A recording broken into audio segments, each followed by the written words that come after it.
have never been more proud of Paige than this episode. The moment we as women stop thinking of ourselves as enemies and start looking at the person, okay, that put us in this situation in the first place. Hi you guys, welcome to my channel. My name is Paige and today we're going to be talking about Married at First Sight season 12 episode 8. Wow, it's been that long. Anyways, I'm back. So let's get to talking, okay? There's a lot to talk about. Clearly I have been out the gate for a minute. I watched all of them tonight, and when I tell you my brain is done for, like I don't even know where to begin. Okay, this was the episode that they were talking to their friends. They were meeting each other's friends for the first time, or maybe second time after the wedding. Some family, some friends.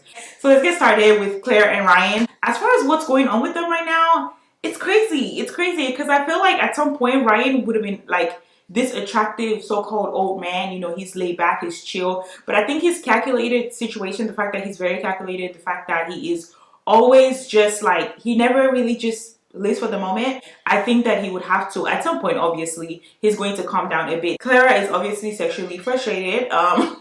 Ryan is like, I want to take it slow. I want to get to know you, you know. Clara is trying to be as patient as she possibly can. But I understand that, you know, obviously she's just like, bruh, it's been almost 2 weeks, like, you know, especially if you're living with them, you're, you know, getting to know them, you're getting closer to them. She's also the open person, so she opens up very easily. She, you know, love and trust very easily, whereas Ryan is the complete opposite. He does not trust very easily. He's literally like guilty until proven otherwise. I think they're great together. I think that's a good combination. I'm looking at their pictures as I'm speaking, by the way. I think they're gonna make it for sure. Let's talk about Haley and Jacob. I feel like she's not attracted to him. I feel like she doesn't even like this man.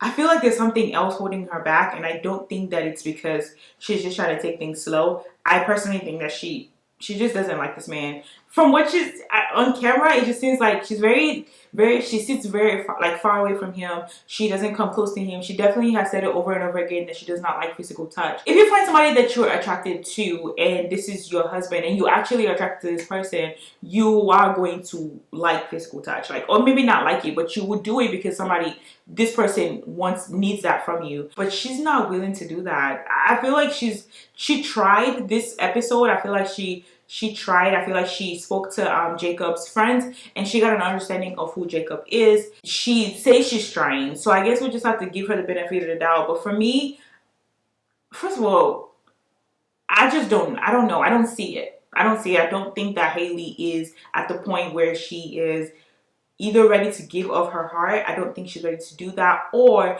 I don't think she's attracted to him enough to do that for now. Let's talk about Brianna and Vincent. So of course last episode they got into this, you know, little argument or whatever, okay, and he left and he walked out. I was very shocked because I thought he would just go to the other room. I didn't think he was gonna leave the whole apartment, but he did. But he ended up coming back, and Brianna was like, we need to talk about what happened last night. She of course apologized, or she just said that she didn't mean for that to happen. She didn't mean for him to get upset. He obviously had gotten upset last episode because she kept throwing this little smart comments at him. She said it over and over again. Her intention is never to hurt his feelings. But I think the way that she speaks, I think maybe she's so used to how she speaks that she hurts his feelings and she doesn't even know. And she's going to have to like figure out how to speak in a way that doesn't seem condescending, because I think that's how he's taking it. Okay, but to be honest, they're a very cute couple. They're probably my number one couple. Did I say that? I think they're definitely my number one couple this episode, but this season in general. And I think they'll make it work. They really like each other. I don't know, they've not said the L word, but they really like each other. Like, it's coming from within. They're very genuine with their relationship, and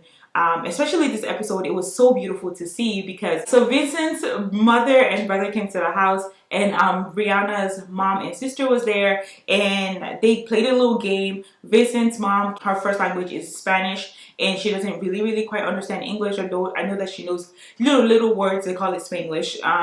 But yes, she knows a little something, but she doesn't know it, you know, fully well. But I love that Brianna was willing to like like make sure that his mom felt involved, and make sure that she felt loved, and make sure that, you know, though they may not understand each other's languages, for real, for real, she wanted her mother-in-law to love her. And I think it was beautiful. They played a little game where they had to guess answers from Vincent and Brianna's questions, basically stuff about them. And yeah, I think they found a little common ground or whatever. I really think they could. I feel like language. What's language? I feel like love is a language. Okay, I feel like you don't necessarily need to speak the same language to love each other. That's just me. So let's talk about Virginia and Eric. Just because one person is more introverted and the other person is more extroverted does not mean that they're not going to work. Eric apparently wanted Virginia to give him a call whenever she got to, you know, her friend's house or wherever her destination was. Virginia took it as controlling. Virginia took it as, you're telling me what to do, me asking permission, if it's okay to even go. And I guess maybe because I see my parents doing it, and it's not a permission thing, it's just, babe, I'm here, like I got to my destination, hey, I'm about to leave, you know, just somebody gotta, you know where you are, just in case something stupid happens, you know what I'm saying? I don't know, I love it, but you know, obviously I think she's also young, and maybe she doesn't necessarily have that example in her house, so it's something she'll have to learn.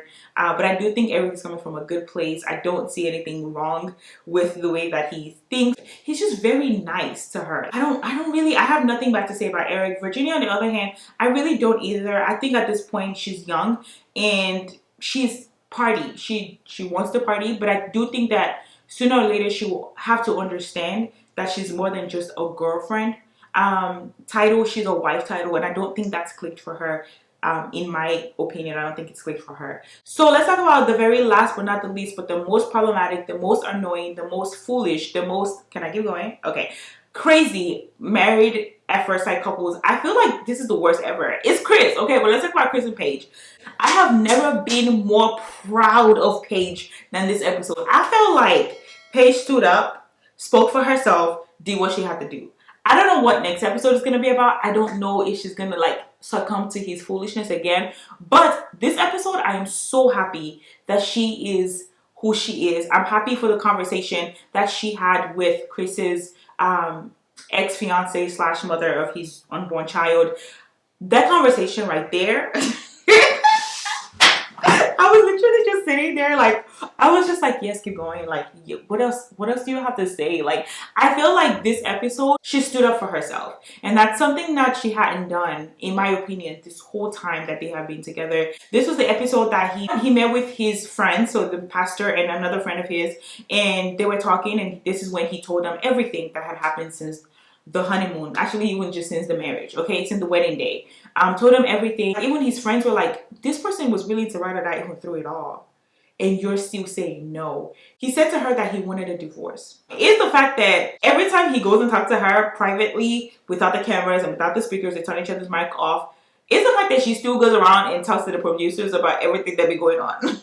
Apparently, he spoke with his ex-fiance and he's in love with her. And because he's in love with her, he's gonna want a divorce from Paige.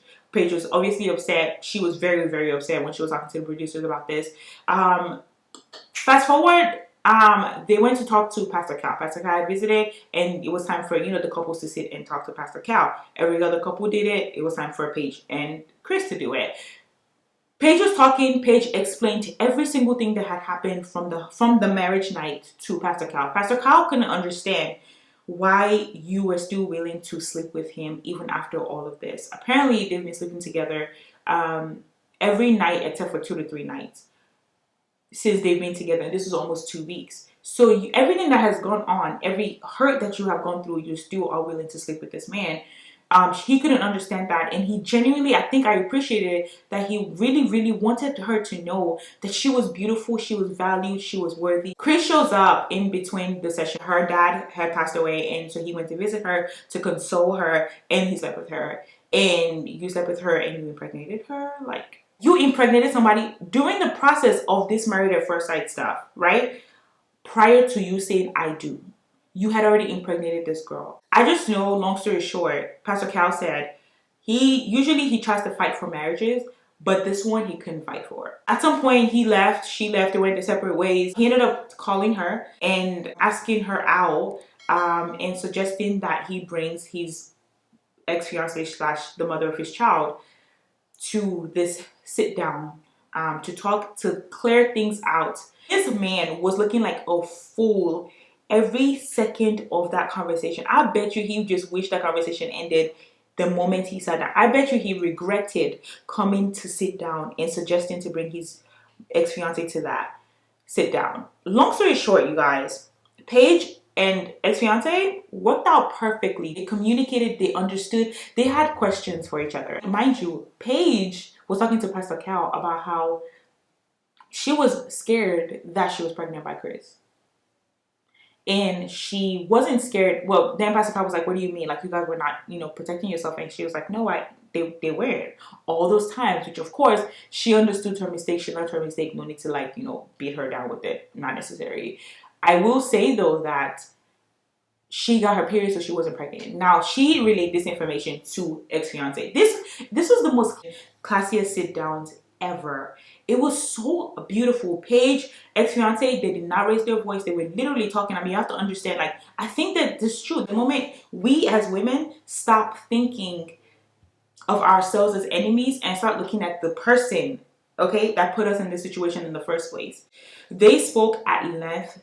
I feel like for those who have not watched it, please go watch it, because let me tell you, it was towards the end of the episode. They aired things out. They cleared things out.